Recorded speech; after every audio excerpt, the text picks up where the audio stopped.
യേശുവേ നന്ദി. ഹല്ലേലൂയ. നിന്റെ ശരീരം എനിക്കു നൽകാൻ എത്രയോ ആഴത്തിൽ സ്നേഹിച്ചു. നിന്റെ ശരീരം എനിക്കു നൽകാൻ എത്രയോ ആഴത്തിൽ സ്നേഹിച്ചു നീ. പരിശുദ്ധ പരമദിവ്യകാരുണ്യത്തിന് ആരാധനയും സ്തുതിയും പുകഴ്ചയും ഉണ്ടായിരിക്കട്ടെ. നേരം വൈകിയ വേറെ ഒരു സമയവും ഉണ്ട്. ഇതുപോലെ കർത്താവെ നേരം വൈകുന്നു, ഞങ്ങളോടൊത്ത് താമസിക്കുക. ഈ നമ്മുടെ ഈ മർക്കോസിൻ്റെ സുവിശേഷം 6 6 ഈ 30 തൊട്ടുള്ള വചനങ്ങളും എമ്മാമോസിലേക്ക് പോലുള്ള വചനങ്ങളില്ലേ, അതെല്ലാം ഏറെക്കുറെ ഭയങ്കര സമാന്തരമായിട്ടാണ് എനിക്ക് തോന്നുന്നത് പലപ്പോഴും. കാര്യം ഞാൻ അതിൻ്റെ അകത്ത് വാക്കുകളെല്ലാം ശ്രദ്ധിക്കും. ഭയങ്കര രസകരമായ ജീവിതാവസ്ഥകളാണ്. 2 സെയിം ആശരിക്കും.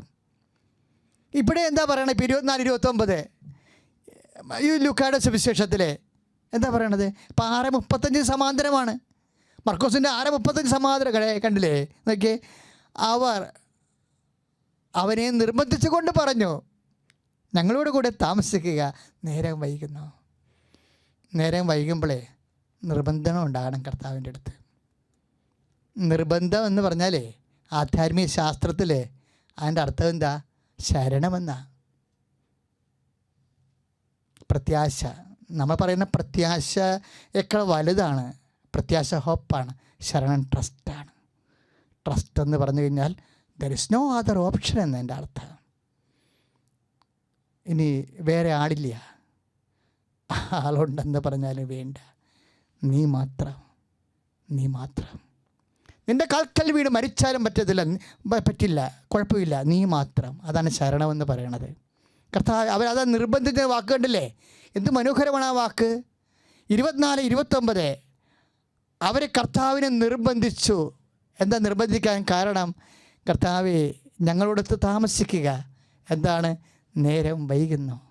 ദൈവപൈതലേ, എൻ്റെയും നിൻ്റെയും ജീവിതത്തിൽ ഇരുട്ട് കയറുമ്പോഴേ, എല്ലാം വൈകി പോകുമ്പോൾ നമുക്ക് നിർബന്ധിക്കാൻ ഒരാളുണ്ട്. അവൻ്റെ പേരാണ് ജീസസ് ക്രൈസ്റ്റ്. കർത്താവ് യേശു. സ്തുതിക്കട്ടെ. ഹല്ലേലൂയ. സ്നേഹത്തോടെ സ്തുതിക്കട്ടെ, സന്തോഷത്തോടെ യേശുവേ നന്ദി. ഹല്ലേലൂയ. യേശുവേ നന്ദി. ഹല്ലേലൂയ. യേശുവേ യേശുവേ നീ മാത്രം മതി, നീ മാത്രം മതി, നീ മാത്രം മതി എനിക്ക്. യേശുവേ യേശു മാത്രം മതി, യേശു മാത്രം മതി, യേശു മാത്രം മതി, യേശു മാത്രം മതി എനിക്ക്. യേശു മാത്രം മതി, യേശു മാത്രം മതി, യേശു മാത്രം മതി എനിക്ക്. പരിശുദ്ധ പരമദിവ്യകാരുണ്യത്തിന് നേരവും ആരാധനയും സ്തുതിയും പുകഴ്ചയും ഉണ്ടായിരിക്കട്ടെ. ഈ നേരം വൈകിയ സമയത്താണ് കർത്താവ് അപ്പം കയ്യിലെടുത്തത്. ദൈവപൈതലെ, നിനക്ക് വേണ്ടി വീതിച്ച് തരാനുള്ള അപ്പം നേരം വൈകുമ്പോൾ കയ്യിലെടുത്ത് ആശീർവദിക്കാൻ നിനക്കൊരാളുണ്ട്. അതാണ് 6:41 മർക്കോസിൻ്റെ സുവിശേഷം. നേരം വൈകിയപ്പോഴേ അവൻ 5 അപ്പം കയ്യിലെടുത്ത് സ്വർഗത്തിലേക്ക് നോക്കി കണ്ണുകൾ ഉയർത്തിയെന്ന്. 6:41 ദൈവത്തിലെ 5 അപ്പമായാലും 1 അപ്പമായാലും 10,000 പേരുണ്ടെങ്കിലും തീറ്റിപ്പറ്റാൻ കഴിവുള്ളവനാണ് കയ്യിൽ അപ്പം എടുത്തുകൊണ്ട് സ്വർഗത്തിലേക്ക് നോക്കണം. നിനക്ക് ആശീർവദിച്ച് നിനക്ക് നൽകാൻ വേണ്ടി ആ പ്രത്യാശ നിനക്കുണ്ടാവണം. ശ്രദ്ധിക്കട്ടെ. ഹല്ലേലൂയ. പ്രത്യേകിച്ച് നേരം വൈകുമ്പോൾ നിനക്ക് വേണ്ടി അപ്പം മുറിക്കാനും സ്വർഗത്തിലേക്ക് നോക്കാനും കണ്ണുകൾ ഉയർത്താനും ആശീർവദിക്കാനും ഭാഗിച്ച് വീതിച്ച് വിളമ്പി നിന്നെ തീറ്റിപ്പോറ്റാൻ കർത്താവേ നീ എന്നും എനിക്ക് നിത്യ ഇടയനാണ്. ശ്രദ്ധിക്കട്ടെ. ഹല്ലേലൂയ. യേശുവേ സ്തോത്രം. അനവധി നൊമ്പരം ആരും കാണാതെ കരളിലൊതുക്കിയ കരുണാർദ്ര മനസ്സുള്ള യേശുനാഥ, നിന്റെ ശരീരം എനിക്കു നൽകാൻ എത്രയോ ആഴത്തിൽ സ്നേഹിച്ചു നീ. നിന്റെ ശരീരം എനിക്കു നൽകാൻ എത്രയോ ആഴത്തിൽ സ്നേഹിച്ചു നീ. പരിശുദ്ധ പരമദിവ്യകാരുണ്യത്തിന് നേരവും ആരാധനയും സ്തുതിയും പുകഴ്ചയും. പരിശുദ്ധ പരമദിവ്യകാരുണ്യത്തിന് നേരവും ആരാധനയും സ്തുതിയും പുകഴ്ചയും ഉണ്ടായിരിക്കട്ടെ.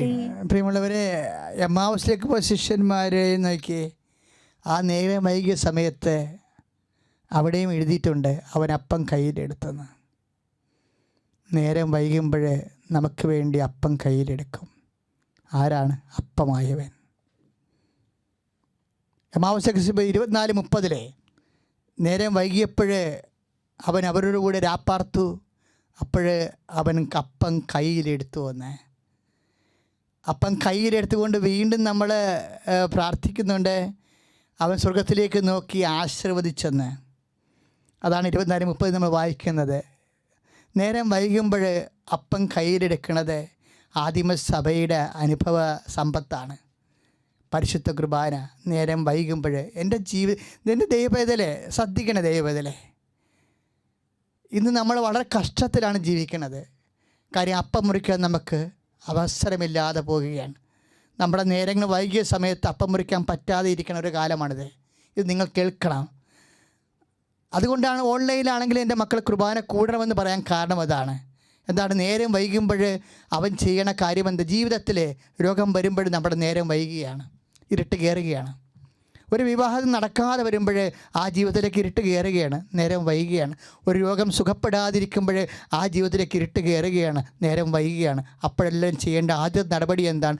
അപ്പം കയ്യിലെടുക്കുന്നവൻ്റെ മേൽ ആശീർവദിച്ച് അപ്പം വാങ്ങിക്കുകയാണ്. കർത്താവേ, പ്രാർത്ഥിക്കുക. കർത്താവേ, കർത്താവേ, എത്രയും വേഗം കൊത്താറയിലെ ഓടി അണഞ്ഞുകൊണ്ട് നീ ആശീർവദിച്ച അപ്പം നിന്റെ ശരീരം തന്നെ കർത്താവേ ഉൾക്കൊണ്ടുകൊണ്ട് എല്ലാത്തിനും അതിജീവിക്കുവാൻ സഭയെ ശക്തിപ്പെടുത്തണമേ. കർത്താവേ, ഹല്ലേലൂയ, ഹല്ലേലൂയ, ഹല്ലേലൂയ, ഹല്ലേലൂയ.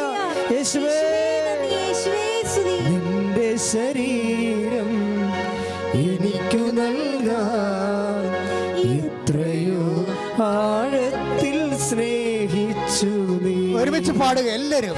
നിന്റെ ശരീരം എനിക്കു നൽകാൻ എത്രയോ ആഴത്തിൽ സ്നേഹിച്ചു നീ.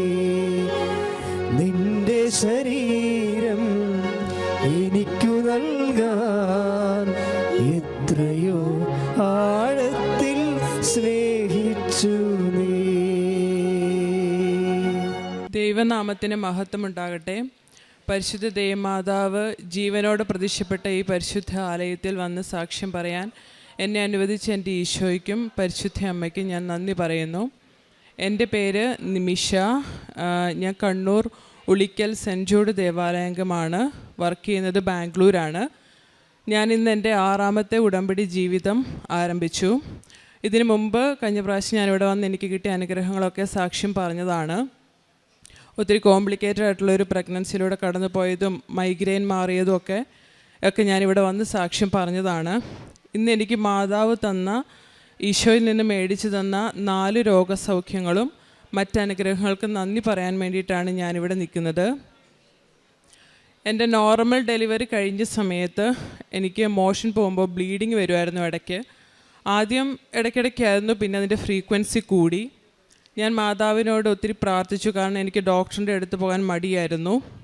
ഞാൻ ആരോടും ചോദിച്ചില്ല, മാതാവിനോട് പ്രാർത്ഥിച്ചു, ആരോടും പറഞ്ഞില്ല. അമ്മേനോട് കരഞ്ഞു പ്രാർത്ഥിച്ചു. എല്ലാ ദിവസവും തന്നെ പരിശുദ്ധമായിട്ടുള്ള തൈലവും തേനും ഉപ്പും ഞാൻ എപ്പോഴും എടുക്കുമായിരുന്നു. വിശ്വാസ പ്രമാണം ചൊല്ലി ഞാൻ എടുക്കുമായിരുന്നു. ഇപ്പോൾ എനിക്കത് ലൈറ്റ് കാൻഡിൽ പ്രെയർ റിക്വസ്റ്റ് ഇട്ട് ഞാൻ പ്രാർത്ഥിച്ചിരുന്നു. ഇപ്പോൾ 1 വർഷത്തോളമായിട്ട് എനിക്ക് അങ്ങനെ ഒരു പ്രശ്നമില്ല. ഈശോയ്ക്ക് നന്ദി.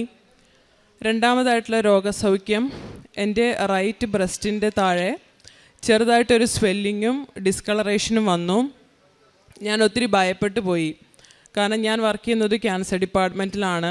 ഞാൻ ഒത്തിരി രോഗികളുടെ അവസ്ഥകൾ കാണുന്നതാണ്. അപ്പോൾ അങ്ങനെ ഒരു അവസ്ഥ വന്നു കഴിഞ്ഞപ്പോൾ അത് കൊണ്ടുപോയി പരിശോധിക്കേണ്ടത് തന്നെയാണെന്ന് എനിക്കറിയാം. പക്ഷേ വൈദ്യന്മാരുടെ വൈദ്യനായ ഈശോയോട്, പരിശുദ്ധ അമ്മയോട് ഞാൻ പ്രാർത്ഥിച്ചു. ഞാനൊരു ഡോക്ടറെ പോയി കാണില്ല.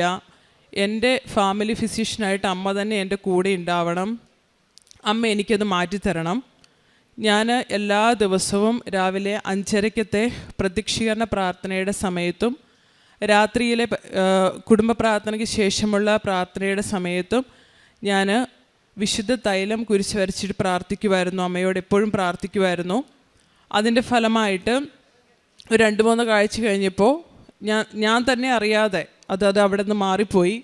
മാതാവിനോട് ഒത്തിരി നന്ദി പറയുന്നു, ഈശോയിൽ നിന്ന് എനിക്ക് അനുഗ്രഹം മേടിച്ച് തന്നതിനെ ഓർത്ത്. 3ാമത്തെ രോഗസൗഖ്യം, എനിക്ക് ഒരു 2 ആഴ്ചയായിട്ട് ഭക്ഷണം കഴിച്ച് കഴിയുമ്പോൾ ഭയങ്കരമായിട്ട് ഛർദ്ദിക്കാൻ വരും, മോഷൻ പോവുക, അങ്ങനെ ഭയങ്കര പ്രശ്നങ്ങൾ. അപ്പോൾ ഭയങ്കര ഗ്യാസ്ട്രൈറ്റിസ് ഇഷ്യൂ ആണോ എന്താണെന്നൊന്നും എനിക്കറിയത്തില്ല. ഞാൻ ഈശോയോട് പ്രാർത്ഥിച്ചു. ഇതുപോലെ തന്നെ എല്ലാ ദിവസവും ഉപ്പ്, ഇവിടുന്ന് കിട്ടിയ ഉടമ്പടി ഉപ്പ് വെള്ളത്തിലിട്ട് വിശ്വാസ പ്രമാണം ചൊല്ലി ഞാനത് കഴിക്കുമായിരുന്നു. പ്രദക്ഷികരണ പ്രാർത്ഥന കഴിഞ്ഞതിന് ശേഷം ഞാൻ എൻ്റെ വയറ്റിൽ ഉടമ്പടി തൈലം വെച്ച് പ്രാർത്ഥിക്കുമായിരുന്നു. അത് ഞാൻ ഒത്തിരി ഭയപ്പെട്ട ഒരു കാര്യമാണ്. കാരണം എനിക്കറിയാം, ഒരു ഗ്യാസ്ട്രോ എൻട്രോളജിസ്റ്റിൻ്റെ അടുത്ത് കൊണ്ടുപോയിട്ടുണ്ടെങ്കിൽ എൻഡോസ്കോപ്പി സജസ്റ്റ് ചെയ്യും, CT സ്കാൻ സജസ്റ്റ് ചെയ്യും. എങ്കിലും ഞാനൊരു ഡോക്ടറിൻ്റെ അടുത്ത് പോയി, ഞാൻ കാണിച്ചു. അപ്പോൾ ഡോക്ടറിനോട് പറഞ്ഞു, മെഡിസിൻ നീ കഴിക്കണം, ഒരു 2 ആഴ്ച മോണിറ്റർ ചെയ്യാം, അതിനുശേഷം നമുക്ക് നോക്കാമെന്ന് പറഞ്ഞു. എനിക്കറിയാം അടുത്ത സ്റ്റെപ്പ് എന്ന് പറയുന്നത് എൻഡോസ്കോപ്പി ആണെന്നുള്ളത്. മരുന്ന് കഴിച്ചു, സ്റ്റാർട്ട് ചെയ്തു, പക്ഷേ എനിക്കത് കുറഞ്ഞില്ല. പക്ഷേ അപ്പോഴും ഞാൻ അമ്മയോട് ശക്തമായിട്ട് പ്രാർത്ഥിക്കുന്നുണ്ടായിരുന്നു. അപ്പോഴും ഞാൻ ലൈറ്റ് ക്യാൻഡിൽ പ്രയർ റിക്വസ്റ്റ് ഇട്ട് പ്രാർത്ഥിച്ചിരുന്നു. അപ്പോൾ ആ സമയത്ത് സത്യം പറഞ്ഞാൽ എൻ്റെ ഭയം കാരണം തന്നെ എനിക്ക് ഒത്തിരി മാതാവിനോട് ചില സമയത്ത് എനിക്ക് പ്രാർത്ഥിക്കാൻ പോലും പറ്റാത്ത അവസ്ഥ വന്നു. എനിക്ക് അതുപോലെ ഒരു പേടി, കാരണം ഭയം കാരണം തന്നെ എൻ്റെ സിംറ്റംസ് കൂടുന്ന പോലെ എനിക്ക് തോന്നി. അപ്പോൾ ആ സമയത്ത് തന്നെ പരിശുദ്ധ അമ്മ ശക്തിപ്പെടുത്തിയത് സാക്ഷ്യങ്ങളിലൂടെയാണ്. അപ്പം ഞാൻ എപ്പോഴും ഒരു ദിവസം 1-2 അല്ലെങ്കിൽ അത് കൂടുതലോ സാക്ഷ്യം വെച്ച് കേൾക്കുകയും അത് ഷെയർ ചെയ്യുന്ന ആളുമാണ്. അപ്പോൾ ആ സമയത്ത് എനിക്ക് കിട്ടിയ സാക്ഷ്യങ്ങളെല്ലാം ഇത് റിലേറ്റഡ് ആയിട്ടായിരുന്നു. അപ്പോൾ ഒരു ചേച്ചി ഇവിടെ വന്ന് സാക്ഷ്യം പറഞ്ഞ് ഞാൻ കേട്ടു. ഇതുപോലെ തന്നെ ഒരു പ്രശ്നം വന്നു, ഡോക്ടർ എൻഡോസ്കോപ്പി പറഞ്ഞു, അതിനകത്ത് നോർമലാണ്, ഒരു കുഴപ്പമില്ല. അതുപോലെ തന്നെ വേറൊരു ചേട്ടൻ്റെ സാക്ഷി ഞാൻ കേട്ടു, ഇതുപോലെ പ്രശ്നം വന്നു, ഡോക്ടർ CT സ്കാൻ സജസ്റ്റ് ചെയ്തു, ഒരു കുഴപ്പമില്ല. അപ്പോൾ ആ സാക്ഷ്യങ്ങളിലൂടെ എനിക്ക് മനസ്സിലായി, ഞാൻ ഡോക്ടറെ ഇനി പോയി കാണില്ല, ഞാൻ മരുന്ന് കഴിക്കുന്നില്ല. ഞാൻ ശക്തമായിട്ട് പ്രാർത്ഥിച്ചു. അതിലൂടെ എനിക്ക് ഈശോ തന്ന സന്ദേശം, നിനക്കൊരു കുഴപ്പമില്ല, നീ എൻഡോസ്കോപ്പി ചെയ്താലും CT ചെയ്താലും നിൻ്റെ റിപ്പോർട്ടെന്ന് പറയുന്നത് നോർമലായിരിക്കും എന്നുള്ളത് ഞാൻ ഉറച്ചു വിശ്വസിച്ചു. പരിശുദ്ധ അമ്മയോട് പ്രാർത്ഥിച്ചു. അതിനുശേഷം ഞാൻ തന്നെ അറിയാതെ ആ പ്രശ്നം അത് മാറിപ്പോയി. ഇപ്പം എനിക്കൊരു കുഴപ്പമില്ല. അതിനുശേഷം എനിക്ക് മോഷൻ പോകുന്ന സ്ഥലത്ത് ചെറുതായിട്ടൊരു ഗ്രോത്ത് പോലെയും ഭയങ്കര പെയിനും ഒരു എരിച്ചിൽ പോലെയൊക്കെ വന്നു. ഞാൻ ഡോക്ടറെ അടുത്ത് കൊണ്ട് കാണിച്ചു. അപ്പോൾ ഡോക്ടറിനോട് പറഞ്ഞു, നീ അത് ഓയിൽമെൻറ്റ് പുരട്ടുക, അതിന് ശേഷം അത് കുറഞ്ഞില്ല എങ്കിൽ നമുക്കത് റിമൂവ് ചെയ്തിട്ട് ബയോപ്സിക്ക് അയക്കേണ്ടി വരുമെന്ന് എന്നോട് പറഞ്ഞു. ഞാൻ അതും പ്രാർത്ഥിച്ചു. അതും എനിക്ക് മാതാവ് ഒരു കുഴപ്പമില്ലാതെ, ഒരു സർജറിയുടെയോ ഒന്നിൻ്റെയോ ഒരാവശ്യമില്ലാതെ എനിക്കത് മാറ്റി തന്നു. ഇപ്പോൾ യാതൊരു കുഴപ്പവുമില്ല.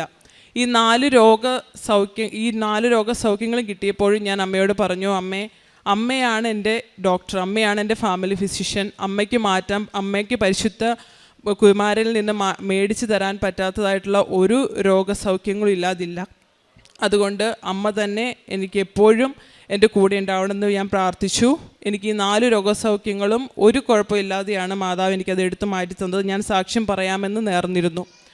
അതുപോലെ തന്നെ ഞാൻ വർക്ക് ചെയ്തുകൊണ്ടിരുന്ന ഹോസ്പിറ്റലിൽ എൻ്റെ ഡോക്ടേഴ്സ് നല്ലൊരു ടീമാണ്. എനിക്ക് ആ ടീമിൻ്റെ കൂടെ നിൽക്കുമ്പോൾ എൻ്റെ ഒത്തിരി കാര്യപ്രവർത്തനങ്ങൾ ചെയ്യാനും പ്രേക്ഷിത പ്രവർത്തനം ചെയ്യാനും അങ്ങനെ ഒരു പ്രശ്നമില്ലാതെ നന്നായിട്ട് വർക്ക് ചെയ്തുകൊണ്ട് പോകുന്ന സമയത്ത് അവരെല്ലാം കൂടി ഒരു ഹോസ്പിറ്റലിലോട്ട് മാറുന്നതായിട്ടൊരു സിറ്റുവേഷൻ വന്നു.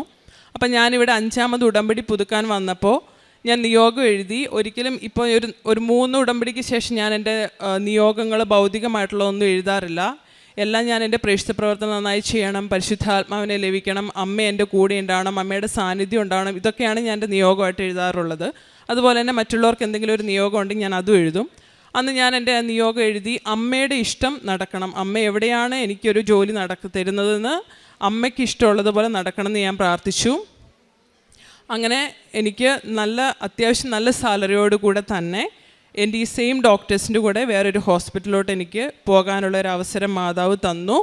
എനിക്ക് ജാനുവരി 1 പുതിയ ഹോസ്പിറ്റലിൽ കയറണം. അതേ ടീമിൻ്റെ കൂടെ ഒരു കുഴപ്പമില്ലാതെ മാതാവ് എനിക്കത് സാധിച്ചു തന്നു. അതുപോലെ തന്നെ മാറുന്ന സമയത്ത് ഞാൻ ബാംഗ്ലൂരാണ് വർക്ക് ചെയ്യുന്നത്. അപ്പോൾ അവിടെ ഒരു റെൻറ്റഡ് ഒരു ഹൗസിന് വേണ്ടിയിട്ട് ഞാൻ കുറേ ശ്രമിച്ചു. ഒരു 1.5 മാസം 2 മാസം ഞാൻ അതിൻ്റെ പുറകെ നടന്നു. എനിക്കൊന്നും കിട്ടിയില്ല. കാരണം വാടക എല്ലാം നോക്കണം, എൻ്റെ കുഞ്ഞിൻ്റെ ഡേ കെയർ, എനിക്ക് അടുത്തൊരു പള്ളി വേണം എന്നൊക്കെയുള്ളത് എനിക്ക് വലിയ ആഗ്രഹമായിരുന്നു. എല്ലാ ദിവസവും എനിക്ക് പള്ളിയിൽ പോകാൻ സാധിക്കില്ല, പക്ഷേ സാറ്റർഡേയ്സ് സൺഡേയ്സ് ഞാൻ മാക്സിമം എൻ്റെ ജോലിയുടെ സൺഡേയ്സ് എനിക്ക് വർക്കില്ല, സാറ്റർഡേയ്സ് എനിക്ക് വർക്കുണ്ട്, പക്ഷേ ഞാൻ മാക്സിമം എൻ്റെ വർക്കെല്ലാം മാറ്റി വെച്ച് ഞാൻ അതിൻ്റെ കുർബാനയിൽ പങ്കുചേരാൻ ശ്രമിക്കാറുണ്ട്. അപ്പോൾ എനിക്ക് അതെങ്കിലും എനിക്ക് നടക്കണമെന്ന് എനിക്ക് ഭയങ്കര ആഗ്രഹം ഉണ്ടായിരുന്നു. അങ്ങനെ ഞാൻ മാതാവിനോട് പ്രാർത്ഥിച്ചു, ഒരു വീട് പോയി കണ്ടു. പക്ഷെ ഞാൻ ഒത്തിരി റെൻറ്റ് പറഞ്ഞു. പക്ഷെ ഞാൻ അവിടെ പരിശുദ്ധമായിട്ടുള്ള ഉപ്പ് ഇട്ട് ഞാൻ വിശ്വാസ പ്രമാണം ചൊല്ലി പ്രാർത്ഥിച്ചിട്ട് പോന്നു. അമ്മയ്ക്ക് ഇഷ്ടമുള്ളതാണെങ്കിൽ അമ്മ എനിക്കിത് തന്ന് അനുഗ്രഹിക്കണം, അമ്മ ഇവിടം വിശുദ്ധീകരിക്കണം എന്ന് ഞാൻ പ്രാർത്ഥിച്ചു. അടുത്ത ഡേ കെയർ ഉണ്ട്, പള്ളിയുണ്ട്, അങ്ങനത്തെ സൗകര്യങ്ങളൊക്കെ ഉണ്ട്. അങ്ങനെ അതൊരു പ്രതിസന്ധി ഘട്ടം വന്നപ്പോൾ ഞാൻ അതിൻ്റെ പിക്ചർ എടുത്തിട്ട് എല്ലാ ദിവസവും ഡെയിലി ബ്രെഡിൽ അച്ഛൻ പ്രാർത്ഥിക്കുന്ന സമയത്ത് അതിനുവേണ്ടി ഞാൻ പ്രാർത്ഥിച്ചിരുന്നു. അത് കിട്ടണമെന്ന് ആഗ്രഹിക്കുകയല്ല ഞാൻ ചെയ്തത്, മാതാവിൻ്റെ ഇഷ്ടം അവിടെ നിറവേറണം എന്നാണ് ഞാൻ ആഗ്രഹിച്ച് പ്രാർത്ഥിച്ചത്. അതുപോലെ തന്നെ ഞങ്ങൾക്ക് മാനേജ് ചെയ്യാൻ പറ്റുന്ന രീതിയിൽ മാതാവ് ആ വീട് തന്ന് ഞങ്ങളെ അനുഗ്രഹിച്ചു. ഇത്രയുമാണ് ഈശോ എനിക്ക് നൽകി, മാതാവ് എനിക്ക് ഈശോയോടെ വാങ്ങിച്ചെന്ന അനുഗ്രഹങ്ങൾ. പിന്നെ എൻ്റെ പ്രേക്ഷിത പ്രവർത്തനങ്ങൾ എന്ന് പറയുന്നത്, ഞാൻ വർക്ക് ചെയ്യുന്നത് ബാംഗ്ലൂർ ആയതുകൊണ്ട് അവിടെ തന്നെ മോസ്റ്റ്ലി എല്ലാവരും തന്നെ നോൺ ക്രിസ്ത്യൻസൊക്കെയാണ്. ക്യാൻസർ പേഷ്യൻസിൻ്റെ ഇടയ്ക്കാണ് ഞാൻ വർക്ക് ചെയ്യുന്നത്. അപ്പോൾ അവർക്കൊക്കെ മാക്സിമം ഞാൻ പത്രം കൊണ്ടുപോയി ഞാൻ എൻ്റെ എക്സ്പീരിയൻസൊക്കെ ഞാൻ ഇരുന്ന് അവരോട്, ആദ്യമൊക്കെ പത്രം ചുമ്മാ കൊടുക്കുമായിരുന്നു, എനിക്ക് അത്ര അറിവില്ലാഞ്ഞതുകൊണ്ട്. ഇപ്പം ഞാൻ പറയുന്നത് എൻ്റെ എക്സ്പീരിയൻസ് ഞാൻ പറഞ്ഞു കൊടുക്കാറുണ്ട് അവരുടെ അടുത്ത്, അവർക്കൊരു വിശ്വാസം വരുന്ന രീതിയിൽ. കുഞ്ഞിപ്പിള്ളേരൊക്കെ ഉണ്ട് ക്യാൻസർ രോഗികളായിട്ട്, അപ്പോൾ അവരുടെ അടുത്ത് പോയി കഴിഞ്ഞ് വിശ്വാസ പ്രമാണം ചെയ്ത് തൈലം പ്രാർത്ഥിക്കാൻ ഞാൻ തുടങ്ങുന്ന സമയത്ത് എൻ്റെ മനസ്സിൽ പറയും, നീ മുട്ടുകുത്തി നിന്ന് പ്രാർത്ഥിക്കാൻ. ഞാൻ അങ്ങനെ ചെയ്യാറുണ്ട്, പരിസരത്ത് നോക്കാറില്ല. ചില സമയത്ത് ഞാൻ അവിടെ മുട്ടുകുത്തി നിന്ന് ഞാൻ അവർക്ക് വേണ്ടി പ്രാർത്ഥിക്കാറുണ്ട്. ഒത്തിരി പേർക്ക് സൗഖ്യങ്ങളെ കിട്ടിയതായിട്ട് എന്നോട് പറഞ്ഞിട്ടുണ്ട്. അതുപോലെ തന്നെ കാരുണ്യ പ്രവർത്തികൾ എനിക്ക് പോയി ചെയ്യാൻ സാധിക്കത്തില്ല, പക്ഷെ ഞാൻ വർക്ക് ചെയ്യുന്ന സ്ഥലത്ത് തന്നെ എന്നെക്കൊണ്ട് പറ്റുന്ന രീതിയിൽ, മുമ്പൊക്കെ ജസ്റ്റ് ഒരു പ്രവർത്തനത്തിന് വേണ്ടിയിട്ടാണെങ്കിൽ കാരുണ്യ പ്രവൃത്തി എന്താണ്, കാരുണ്യത്തോടെ ചെയ്യേണ്ടത് എങ്ങനെയാണെന്ന് എനിക്ക് ഉടമ്പടി എടുത്തതിന് ശേഷമാണ് ഞാനത് മനസ്സിലാക്കി ചെയ്യാൻ തുടങ്ങിയത്. അങ്ങനെ കാരുണ്യ പ്രവർത്തികൾ ഞാൻ ചെയ്യാറുണ്ട്. എല്ലാ മാസവും എനിക്ക് ഈശോ തരുന്ന ശമ്പളത്തിൽ നിന്ന് അതിൽ നിന്നൊരു ഭാഗം മാറ്റിവെച്ച് പാവപ്പെട്ടവരെ സഹായിക്കാൻ ഞാൻ ശ്രമിക്കാറുണ്ട്. അതുപോലെ തന്നെ എനിക്ക് മാതാവിൻ്റെ സാന്നിധ്യം തിരിയിൽ റോസാപ്പൂവായിട്ടും ഹൃദയത്തിൻ്റെ രൂപമായിട്ടും മഴവില്ലൊക്കെ ആയിട്ട് ഒക്കെ എനിക്കിങ്ങനെ അത് കാണാൻ സാധിക്കാറുണ്ട്. അതുപോലെ തന്നെ എനിക്ക് എപ്പോഴും എന്തെങ്കിലും ഒരു സിറ്റുവേഷൻസ് വരുമ്പോൾ, എനിക്കൊരു പേടിയാകുമ്പോൾ അല്ലെങ്കിൽ ഒരു സിറ്റുവേഷൻസ് വരുമ്പോൾ എനിക്ക് എപ്പോഴും പരിശുദ്ധാത്മാവ് വചനങ്ങൾ എനിക്ക് പറഞ്ഞു തരാറുണ്ട്. എൻ്റെ കുഞ്ഞിൻ്റെ കാര്യത്തിന് വേണ്ടിയിട്ട് ഞാൻ എപ്പോഴും പ്രാർത്ഥിക്കുമ്പോൾ ഈശോ അങ്ങനെ 2 പ്രാവശ്യം എനിക്ക് അങ്ങനെ സംരക്ഷണം ഉണ്ടായിട്ടുണ്ട്. ഞാനതിവിടെ മുമ്പ് സാക്ഷ്യത്തിൽ പറഞ്ഞതാണ്. അപ്പോൾ എനിക്ക് കിട്ടിയ വചനം പറയുന്നത്, അവരുടെ അധ്വാനം വൃഥ ആവുകയില്ല, അവർക്കൊന്ന് ജനിക്കുന്ന ശിശുക്കൾ അത്യാഹിതത്തിന് ഇരയാവുകയില്ല, അവർ കർത്താവിനാൽ അനുഗ്രഹിക്കപ്പെട്ടവരുടെ സന്ധികളായിരിക്കും, അവരുടെ സന്ധികളും അവരാൽ അനുഗ്രഹീതമാകും. ഈ വചനം എനിക്ക് കിട്ടിയതിന് ശേഷം എല്ലാ ദിവസവും രാവിലെയും രാത്രിയും കുഞ്ഞിന് വിശുദ്ധ തൈലം പുരട്ടി വിശ്വാസ പ്രമാണം ചൊല്ലിയതിന് ശേഷം ഞാൻ അവൻ്റെ തലയിൽ കൈവച്ച് ഞാൻ ഈ വചനം പ്രാർത്ഥിക്കാറുണ്ട്. അതുപോലെ തന്നെ എൻ്റെ ഫ്ലാറ്റിലൊരു ചെറിയൊരു ഇൻസിഡൻ്റ് ഉണ്ടായി. അപ്പോൾ ആ ഒരു ചേട്ടൻ ആരും സഹായിക്കാനില്ലാണ്ട് ഒരു ഹാർട്ട് അറ്റാക്ക് വന്ന് മരിക്കേണ്ട ഒരവസ്ഥ, ഒരു റൂമിലായിപ്പോയി, അടച്ചുപോയി. പക്ഷെ തുറന്നു വന്നപ്പോഴത്തേക്ക് അദ്ദേഹം മരിച്ചിരുന്നു. അപ്പോൾ ആ ഒരു സിറ്റുവേഷൻ കണ്ടപ്പോൾ എനിക്ക് ഒത്തിരി ഭയമായി. കാരണം ഞാനും ഹസ്ബൻഡ് വർക്ക് ചെയ്യാൻ പോകുന്ന സമയത്ത് എൻ്റെ പ്രായമായിട്ടുള്ള എൻ്റെ അമ്മയോ അല്ലെങ്കിൽ എൻ്റെ ഹസ്ബൻഡ് അമ്മ മാറി മാറിയാണ് കുഞ്ഞിനെ നോക്കാൻ വരുന്നത് ബാംഗ്ലൂർ. അപ്പം അവർക്കൊരു സഹായം വന്നാൽ, ഒരു അവസ്ഥ വന്നു കഴിഞ്ഞാൽ ആരും അവിടെ ഹെൽപ്പ് ചെയ്യാൻ ഉണ്ടാകുമോ, അങ്ങനെ ഒരു ഭയം വന്നു എനിക്ക്. അപ്പോൾ എനിക്ക് വന്ന വചനമാണ് നിൻ്റെ പാർശ്വങ്ങളിൽ 1000 മരിച്ചു വീണേക്കാം, നിൻ്റെ വലത്ത് വശത്ത് 10,000 എങ്കിലും നിനക്ക് അനർത്ഥവും സംഭവിക്കുകയില്ല. അപ്പോൾ ആ വചനത്തിലൂടെ എനിക്ക് മനസ്സിലായി, ആര് കൂടെയുണ്ടെങ്കിലും ദൈവം കൂടെയില്ലെങ്കിൽ നമ്മളെ രക്ഷിക്കാൻ ആർക്കും സാധിക്കില്ല. ദൈവം കൂടെയുണ്ടെങ്കിൽ ആര് നമ്മുടെ അടുത്തില്ലെങ്കിലും നമ്മൾ രക്ഷപ്പെടും എന്നുള്ളത്. അപ്പോൾ അങ്ങനെ ഒരു വലിയ ബോധ്യം നൽകി ഞാൻ അനുഗ്രഹിച്ചു. അതുപോലെ തന്നെ പത്രപ്രവർത്തനത്തിന് ഇറങ്ങുമ്പോൾ എനിക്ക് പത്രം കൊടുക്കാൻ നാണക്കേടൊന്നുമില്ല. പക്ഷേ അക്രൈസ്തവരുടെ ഇടയിൽ കൊടുക്കുമ്പോൾ അവരതെങ്ങനെ, അവിടെയുള്ള ആൾക്കാർ അത് എടുക്കും, എങ്ങനെ ഒരു ഭയമുണ്ടായിരുന്നു. അപ്പം അന്നേരം എനിക്ക് കിട്ടിയ വചനമാണ്, നീ അവരെ ഭയപ്പെടേണ്ട, ഞാനാണ് നിൻ്റെ കൂടെ വരുന്നത്, ഞാനാണ് നിൻ്റെ ദൈവം. അപ്പോൾ ഈ വചനം പറഞ്ഞാണ് ഞാൻ അവരുടെ അടുത്ത് പോകുന്നത്. അതുപോലെ തന്നെ രോഗാവസ്ഥകൾ വരുമ്പോൾ ഞാൻ പ്രാർത്ഥിക്കാറുണ്ട്, നിൻ്റെ ദൈവമായ കർത്താവ് നിൻ്റെ കൂടെയുണ്ട്, നിനക്ക് വൈദ്യനെ കൊണ്ട് ആവശ്യം വരില്ല എന്നിങ്ങനെ ഞാനിങ്ങനെ പറഞ്ഞ് പ്രാർത്ഥിച്ചുകൊണ്ടിരിക്കാറുണ്ട്. അതുപോലെ തന്നെ ഒത്തിരി അനുഗ്രഹങ്ങൾ തന്നെ അനുഗ്രഹിച്ചെൻ്റെ ഈശോയ്ക്ക് നന്ദി പറഞ്ഞ് പ്രാർത്ഥിക്കുന്നു. അതുപോലെ തന്നെ ഈ ഉടമ്പടി എടുത്തതിന് ശേഷമാണ് പരിശുദ്ധ കുർബാനയിലൊക്കെ ഞായറാഴ്ചകളിൽ ചില സമയത്ത് കുഞ്ഞിനെ കൊണ്ട് പോകുമ്പോൾ എനിക്ക് ശരിക്കും നിന്ന് പ്രാർത്ഥിക്കാനുള്ള അവസ്ഥ ചിലപ്പോൾ കിട്ടാറില്ല അവനെയും കൊണ്ട് പോകുമ്പോൾ. പക്ഷെ ഞാൻ അതിനോട് പകരം ശനിയാഴ്ച പോകും. അന്ന് ഏറ്റവും മുമ്പിൽ പോയി നിന്ന് അൾത്താരയിൽ അർത്ഥം മനസ്സിലാക്കി ഈശോയോടൊപ്പം ആയിരുന്നുകൊണ്ട് പരിശുദ്ധ കുർബാന അർപ്പിക്കാൻ എനിക്ക് സാധിക്കുന്നുണ്ട്. അതുപോലെ തന്നെ അരമണിക്കൂറുള്ള ബൈബിൾ വായന, ചില സമയത്ത് 1 മണിക്കൂർ അത് മനസ്സിലാക്കി. മുമ്പൊക്കെ ബൈബിൾ വായിക്കുമെങ്കിലും അതിൻ്റെ ആധ്യാത്മികമായിട്ടുള്ള ഇതിലോട്ടൊന്നും എനിക്ക് അത്രയും ജസ്റ്റ് വായിച്ചു പോകും എന്നല്ലാണ്ട് അത് മനസ്സിലാക്കി വായിക്കാൻ ഞാൻ ശ്രമിക്കാറില്ല. പക്ഷേ ഇപ്പം ഞാൻ വായിക്കുമ്പോൾ അത് മനസ്സിലാക്കി വായിക്കുകയും എനിക്ക് അതിനകത്ത് നിന്ന് മനസ്സിൽ തട്ടുന്ന വചനം ഞാൻ എഴുതി വെക്കാറുമുണ്ട്. അങ്ങനെ ഒരു അരമണിക്കൂർ അല്ലെങ്കിൽ 1 മണിക്കൂർ വചനം എപ്പോഴും ഞാൻ വായിക്കാറുണ്ട്. അതുപോലെ തന്നെ ഒരു ദിവസം ഒരു 18 ജപമാലയെങ്കിലും തനിയെ ഇരുന്ന് ചെല്ലാൻ വേണ്ടിയിട്ട്, കരുണയുടെ ജപമാല അല്ലാതെ ജപമാല അങ്ങനെ എപ്പോഴും ഞാൻ ചൊല്ലി പ്രാർത്ഥിക്കാൻ ശ്രമിക്കാറുണ്ട്. ഇത്രയേറെ അനുഗ്രഹങ്ങൾ തന്നെ അനുഗ്രഹിച്ച എൻ്റെ ഈശോയ്ക്കും എന്നെ ഈ കൃപാസനത്തിലേക്ക് കൊണ്ടുവന്ന് എന്നെ ഉടമ്പടി ജീവിതത്തിലേക്ക് എന്നെ നയിക്കുന്ന എൻ്റെ പരിശുദ്ധ അമ്മയ്ക്ക് ഞാൻ നന്ദി പറഞ്ഞ് പ്രാർത്ഥിക്കുന്നു. ഈശോപ്പയ്ക്കും അമ്മ മാതാവിനും ഒരുപാട് നന്ദി. ഇത് 2ാമത്തെ എൻ്റെ സാക്ഷ്യമാണ്. ഇത് പറയാൻ എന്നെ ഈ അൾത്താരയിൽ നിർത്തിയതിന് ഞാൻ ഒരുപാട് നന്ദി എൻ്റെ കൃപാസന അമ്മ മാതാവിനോട് പറയുന്നു. എൻ്റെ പേര് ജിനോ. ഞാൻ മാവേലിക്കരയിൽ നിന്നാണ് വരുന്നത്. ഞാൻ ഉടമ്പടി എടുത്തത്, ഇപ്പോഴത്തെ തീർത്ഥാടന ഉടമ്പടി എടുത്തത് ഡിസംബർ 30-നാണ്. ഞാൻ 2019 മുതലേ ഉടമ്പടിയിലായിരുന്നു. തീർത്ഥാടന ഉടമ്പടിയും ഇവിടെ ഓൺലൈൻ ഉടമ്പടിയും എടുത്താണ് ഞാൻ മുന്നോട്ട് പോയിക്കൊണ്ടിരിക്കുന്നത്. ഇപ്പോൾ ഞാൻ പറയാൻ പോകുന്നത് എൻ്റെ ചേച്ചിക്ക് കുഞ്ഞുണ്ടായ സാക്ഷ്യമാണ്.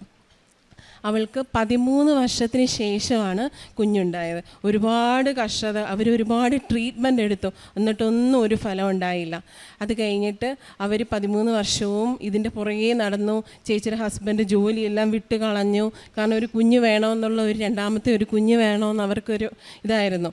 അതിനു വേണ്ടി അച്ചാച്ചൻ ജോലിയെല്ലാം കളഞ്ഞു കഴിഞ്ഞ് നാട്ടിൽ വന്നു. അവരൊരുപാട് ട്രീറ്റ്മെൻറ്റ് എടുത്തു, ഒന്നും നടന്നില്ല. ഞാൻ ഇവരോട് പറഞ്ഞു കൃപാസനത്തിൽ വന്ന് പ്രാർത്ഥിക്കുക. അപ്പോഴും ഞാൻ ഉടമ്പടി അവരതൊന്നും കൂട്ടാക്കുന്നില്ലായിരുന്നു. അവർ പറഞ്ഞു ഓക്കെ ഞങ്ങൾ പ്രാർത്ഥിക്കുന്നുണ്ട്, ഞങ്ങൾ പള്ളിയിൽ പോകുന്നുണ്ട്, ഒരു കുഴപ്പമില്ല. ഞാൻ പറഞ്ഞു ഒരിക്കലൊന്ന് വന്ന് നോക്ക്, ഞാൻ പറയുന്നത് ഒന്ന് കേൾക്ക് ഒരു ജസ്റ്റ്. അപ്പോൾ അവർ പറഞ്ഞു ഓക്കെ എന്ന് പറഞ്ഞങ്ങ് തള്ളിവിട്ടു. അത് കഴിഞ്ഞിട്ട് ഞാൻ എൻ്റെ ചേച്ചി സിജോ, അവളോട് ഞാൻ പറഞ്ഞു നീ ഇച്ചിരി ഉടമ്പടി തൈലം ഞാൻ എൻ്റെ വയറ്റിൽ പരട്ടാം. ഞാൻ അവളുടെ കയ്യിലും കൊടുത്തു, അവളുടെ കയ്യിൽ ഞാൻ തേച്ച് അവളുടെ വയറ്റിൽ ഞാൻ പുരട്ടി. ഇനിയും നീ ഒന്ന് പ്രാർത്ഥിക്കും നന്നായിട്ട്. അപ്പോൾ അവൾ പറഞ്ഞു ഓക്കെ ഞാൻ പ്രാർത്ഥിക്കാമെന്ന് പറഞ്ഞു. അത് കഴിഞ്ഞ് അവർ ടെസ്റ്റ് ചെയ്യാനായിട്ട് എപ്പോഴും പ്രഗ്നൻസി ടെസ്റ്റ് ചെയ്യാൻ വേണ്ടി എപ്പോഴും നെഗറ്റീവാണ്.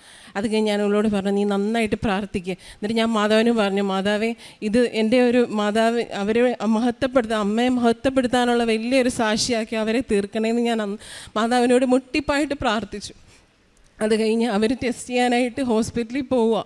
അത് കഴിഞ്ഞ് ആ പോകുന്ന വഴിയിൽ ഒരു പള്ളിയിൽ ഒരു കൃപാസന പത്രം അവിടെ ഇരിക്കുന്ന കണ്ടു. അച്ഛനും ഇവളും ഇറങ്ങി ആ പത്രം എടുത്തു, പ്രാർത്ഥിച്ചു. എന്നിട്ടാണ് അവർ പോകുന്നത് ടെസ്റ്റ് ചെയ്യാൻ വേണ്ടി. അപ്പോൾ പോസിറ്റീവാണ് കണ്ടത്. അവൾ എന്നെ വിളിച്ചു പറഞ്ഞു, ഞാൻ പറഞ്ഞു കണ്ടില്ലേ മാതാവിൻ്റെ കയ്യാ അവിടുത്തെ പത്രം, മാതാവ് താങ്ങിക്കോളും, നീ ടെൻഷൻ അടിക്കണ്ടെന്ന് പറഞ്ഞു. അത് കഴിഞ്ഞ് അവർ ഒരുപാട് വിശ്വാസത്തിലോട്ട് വന്നു. കാരണം 13 വർഷം ഒരു ട്രീറ്റ്മെൻറ്റ് പോലും ഉണ്ടായിട്ട് കുഞ്ഞുണ്ടാവഞ്ഞിട്ട് മാതാവ് പത്രത്തിലൂടെ അച്ഛൻ പറയുന്ന പോലെ മാതാവിൻ്റെ കയ്യാ, ആ കൈ അവളുടെ വയറ്റിൽ തൊട്ട കുഞ്ഞുണ്ടായത്. ആ കുഞ്ഞാണിത്. അവനിപ്പോൾ 11 മാസമായി. അവൾ പ്രഗ്നൻ്റ് ആയപ്പോൾ തന്നെ ഒരുപാട് അവൾക്ക് BP ഉണ്ട്, ഷുഗറുണ്ട്, എല്ലാം പ്രശ്നമായിട്ട് കിടക്കുക. അത് കഴിഞ്ഞിട്ട് ഇവളോട് ഡോക്ടർ പറഞ്ഞു, കുഞ്ഞിൻ്റെ സ്കാൻ ചെയ്യുമ്പോൾ പറഞ്ഞു സർവൈക്കൽ സ്യൂച്ചർ ചെയ്യണമെന്ന് പറഞ്ഞു.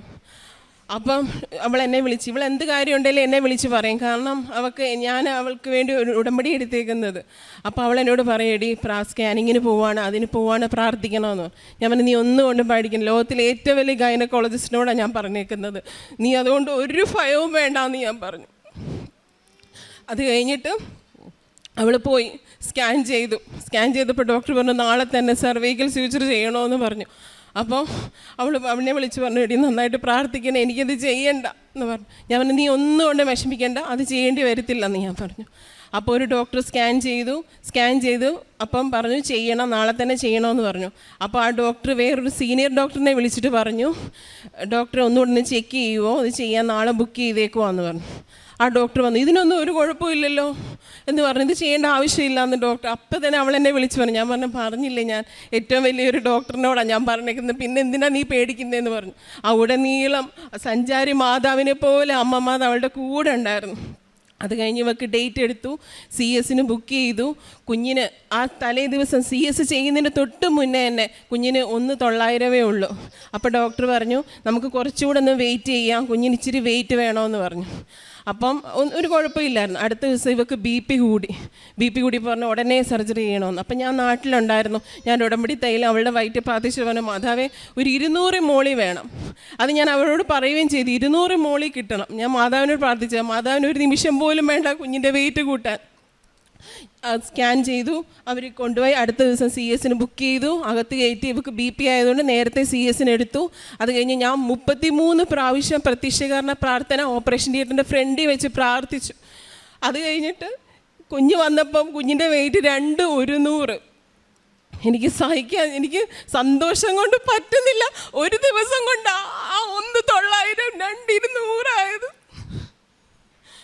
അത് കഴിഞ്ഞ് കുഞ്ഞിനെ NICU വെക്കേണ്ടെന്ന് പറഞ്ഞു, കുറച്ച് ഓറ്റ് കൊടുത്താൽ മതി, അല്ലാതെ കുഴപ്പമൊന്നും ഇല്ല എന്ന് പറഞ്ഞ് തിരിച്ചു കൊണ്ടുവന്നു. ഇവനാണേലും ഒരു പനി എന്തെങ്കിലും വരുമ്പോൾ ഉടമ്പടി തൈലം ഞാൻ തേച്ച് പഴുത്തി ഇവക്ക് വേണ്ടി ഞാനാ തേക്കുന്നത്. അങ്ങനെ ആ കുഞ്ഞാണിത്. ഇന്ന് അവന് നവംബർ 30 1 വയസ്സാവും ആ കുഞ്ഞിന്. അത് കഴിഞ്ഞ് എനിക്ക് അസഹ്യമായ പല്ലുവേദന ഉണ്ടായിരുന്നു. ഞാൻ സൗദി അറേബ്യയിലാണ് ജോലി ചെയ്യുന്നത്. ഡോക്ടറിനെ കാണിച്ച് ഡോക്ടർ എക്സ്റേ എടുത്തപ്പോൾ പറഞ്ഞു ഒരുപാട് പല്ലിന് പഴുപ്പുണ്ട്, 2 പല്ലെടുത്ത് കളയണമെന്ന് പറഞ്ഞു. ഞാൻ പറഞ്ഞു ഇനി ലീവൊന്നും കിട്ടത്തില്ല, എനിക്ക് ഒരു സിക്ക് ലീവ്, ഒരു അവിടുത്തെ ഡോക്ടർ ലീവ് പോലും തരത്തില്ല. ആ ഇൻഫെക്ഷൻ വെച്ചുകൊണ്ട് വേണം, എനിക്ക് വാ തുറക്കാൻ പറ്റുന്നില്ല, ആഹാരം കഴിക്കാൻ പറ്റുന്നില്ല. ഞാൻ മാതാവിനോട് പറഞ്ഞു, മാതാവ് ഞാൻ ഉടമ്പടിയിലല്ലേ, എന്നെ നോക്കിക്കോണേ എന്ന് പറഞ്ഞു. എൻ്റെ എല്ലാ കാര്യത്തിലും കൂടെ അമ്മ മാതാവ് ഉള്ളതല്ലേ എന്ന് പറഞ്ഞു. അടുത്ത ദിവസം നോക്കിയപ്പോൾ ഞാനാണെങ്കിൽ മാതാവിൻ്റെ ഉപ്പ് ചൂടുവെള്ളത്തിൽ കലക്കി എന്നും കഴുകുന്നുണ്ടായിരുന്നു വായ ചൂടുവെള്ളം. അത് കഴിഞ്ഞ് 2 ദിവസം കഴിഞ്ഞ് ഞാൻ ഡോക്ടറോട് പറഞ്ഞു, ഡോക്ടറെ ഒന്നുകൂടെ ചെക്ക് ചെയ്യണേന്ന് പറഞ്ഞപ്പം ഡോക്ടർ നോക്കി ഇപ്പോൾ കുഴപ്പമൊന്നുമില്ല, പല്ലെടുക്കേണ്ട കാര്യമില്ല എന്ന് പറഞ്ഞു. അതിൽ നിന്നും എന്നെ പല്ലെടുക്കാതെ ഡ്യൂട്ടിക്ക് കയറാനും, ഡ്യൂട്ടിയിൽ ഡോക്ടേഴ്സ് ഒന്നും സിക്ക് ലീവ് പോലും തരത്തില്ല. നമ്മൾ എത്ര വയ്യാഴികയാണെങ്കിലും ജോലിക്ക് കയറണം. അത് കഴിഞ്ഞ് എൻ്റെ കൈ പൊക്കാൻ പോലും പറ്റുന്നില്ലായിരുന്നു. ഇവിടെ ഒരു നെർവിൻ്റെ പ്രശ്നം കാരണം എൻ്റെ ഒരു ഡ്രസ്സ് ഇടാൻ പോലും എൻ്റെ കൂട്ടുകാരികളുടെ സഹായം എനിക്ക് ആവശ്യമായിരുന്നു. ഞാൻ ഉടമ്പടി തൈലം തേച്ചു, ഉപ്പ് ചൂടുവെള്ളത്തിൽ പിടിച്ചു. 2-3 ദിവസത്തിനുള്ളിൽ എനിക്ക് ആ കൈവേദന എവിടെ പോയെന്ന് എനിക്കറിയത്തില്ല, ആ വഴി പോയി. ഇത്രയും അനുഗ്രഹങ്ങൾ എൻ്റെ അമ്മ മാതാവ്, എൻ്റെ കൃപാസന അമ്മ മാതാവ് പ്രത്യക്ഷീകരണ സാക്ഷിയാക്കി എന്നെ ഈ മുന്നിൽ നിർത്തിയതിന് ഒരുപാട് നന്ദി പറയുന്നു. ഈശോപ്പായിക്കും പരിശുദ്ധ ദൈവമാതാവിനും പരിശുദ്ധാത്മാവിനും ഒരുപാട് നന്ദി. യേശോപ്പച്ചനും കൃപാസന അമ്മ മാതാവിനും ഒരുപാട് നന്ദി. Ave Maria. കാരുണ്യ പ്രവർത്തനമായിട്ട് ഞാൻ ചെയ്തത്, ഞങ്ങളുടെ അവിടെ വൃത്ത മന്ദിരമുണ്ട്, അനാഥാലയമുണ്ട്. എന്നെക്കൊണ്ട് പറ്റുന്ന സഹായം ഞാൻ അവർക്ക് ഒരുപാട് ചെയ്യും. എനിക്ക് ആദ്യമൊക്കെ സഹായം ചെയ്യാൻ ഭയങ്കര മടിയായിരുന്നു. ഇപ്പം എനിക്ക് ചെയ്യാൻ പറ്റാത്തതില്ല എനിക്ക് സങ്കടം. കാരണം അറിഞ്ഞ് കണ്ട് എനിക്ക് ചെയ്യാൻ തോന്നുന്നു. എൻ്റെ മനസ്സിന് അത്ര സന്തോഷത്തോടു കൂടിയാണ് ഞാൻ ഒരാളെ സഹായിക്കുന്നത്. പത്രമാണെങ്കിലും ഞാൻ ആർക്കാണ് ആവശ്യമുള്ളത് അവർക്ക് ഞാൻ പത്രം എത്തിക്കും. ആ പത്രത്തിലൂടെ എനിക്ക് എന്താ സംഭവിച്ചത്, എൻ്റെ ജീവിതത്തിൽ എന്താണ് സംഭവിച്ചത്, ഒരു പത്രത്തിലൂടെ ഞാൻ ഈ കൃപാസന അറിയാൻ തുടങ്ങിയത്. മാതാവിൻ്റെ കയ്യാ. ആ മാതാവ് വിളിക്കും ആരൊക്കെ ഇവിടെ വരണമെന്ന്, ആ സമയത്ത് മാതാവ് ഇവിടെ കൊണ്ടെത്തിക്കും. ഇത്രയും അനുഗ്രഹങ്ങൾ ചെയ്തു. അത് കഴിഞ്ഞു ആഹാരത്തിന് വേണ്ടി വിഷമിക്കുന്ന ആൾക്കാർക്കെല്ലാം എനിക്ക് സഹായം ചെയ്യുന്നതിൽ എനിക്ക് ഒരുപാട് നന്ദിയുണ്ട്. എല്ലാ ദിവസവും കുർബാന കേൾക്കാനുള്ളതും ജപമാല ചൊല്ലാനുള്ള അനുഗ്രഹം എനിക്ക് ദൈവം തന്നു. സാധാരണ ഞാൻ പ്രാർത്ഥിക്കുമ്പോൾ എപ്പോഴും ഉറങ്ങാറാണുള്ളത്. പക്ഷേ ഉടമ്പടിയിലൂടെ ഞാൻ വന്നപ്പോൾ ദൈവസ്നേഹം എന്താണെന്ന് ഞാൻ അറിയാൻ എനിക്ക് സാധിച്ചു. എൻ്റെ അമ്മ മാതാവിനെ എനിക്ക് ഒരുപാട് അറിയാനും അമ്മ മാതാവിലൂടെ ഈശോ എന്താണെന്ന് അറിയാനും ഞാൻ ഇവിടെ വന്നാണ് എനിക്ക് അതിനുള്ള അനുഗ്രഹം എനിക്ക് തന്നത്. അതിന് ഒരുപാട് നന്ദി പറയുന്നു. Ave Maria. ഈശോപ്പാ ഒരുപാട് നന്ദി.